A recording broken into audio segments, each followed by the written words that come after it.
የመጽሐፍ ቅዱስ ትረካ ኦሪት ዘፍጥረት ምዕራፍ 19። ሁለቱም መላእክት በመሸ ጊዜ ወደ ሰዶም ገቡ። ሎጥም በሰዶም በር ተቀምጦ ነበር። ሎጥም ባያቸው ጊዜ ሊቀበላቸው ተነሳ፣ ፊቱንም ደፍቶ ወደ ምድር ሰገደላቸው።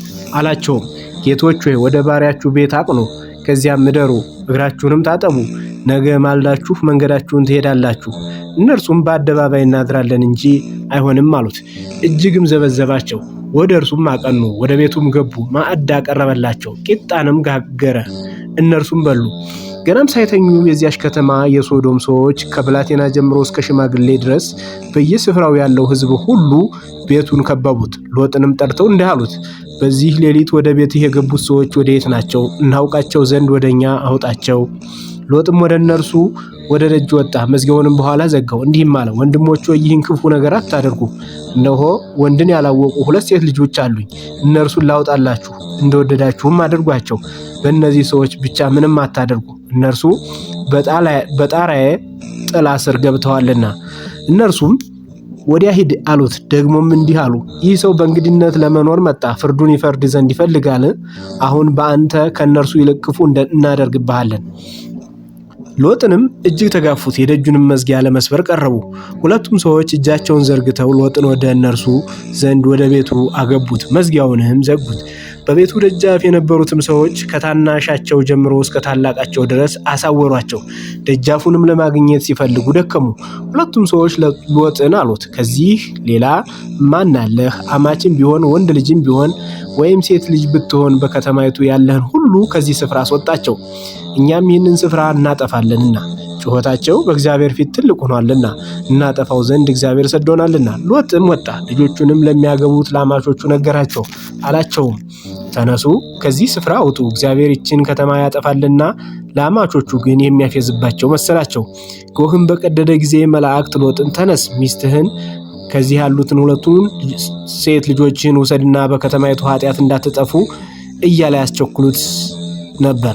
እነርሱም በዘገየ ጊዜ እግዚአብሔር ስላዘነለት እነዚያ ሰዎች የእርሱን እጅ፣ የሚስቱን እጅ፣ የ2 ሴት ልጆቹን እጅ ይዘው አወጡት፣ በከተማይቱ ውጭ አስቀመጡት።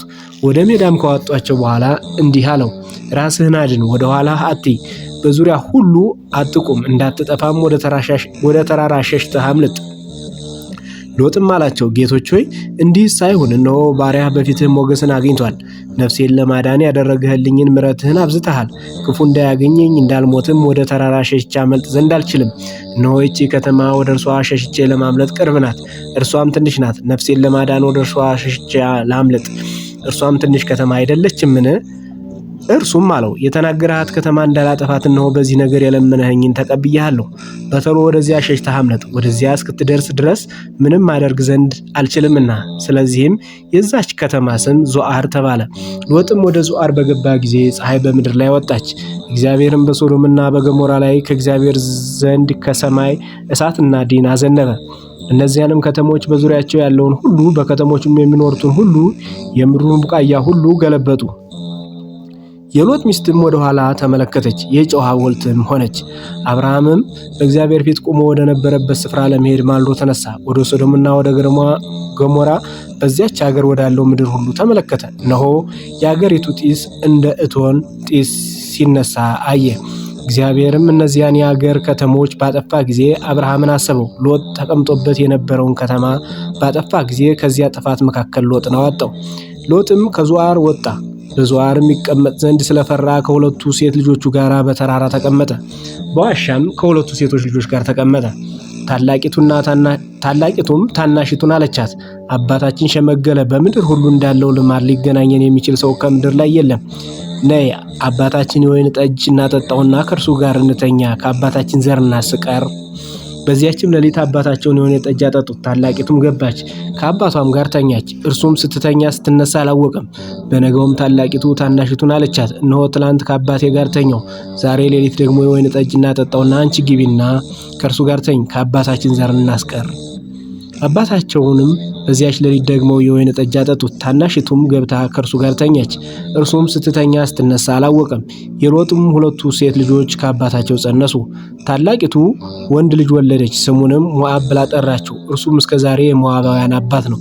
ታናሽቱ ደግሞ ወንድ ልጅ ወለደች፣ ስሙንም የወገኔ ልጅ ስትል አሞን ብላ ጠራችው። እርሱም እስከ ዛሬ የአሞናውያን አባት ነው። የዛሬው በዚህ ተጠናቋል። በቀጣይ ምዕራፍ እስከምንገናኝ ድረስ መልካም ቆይታ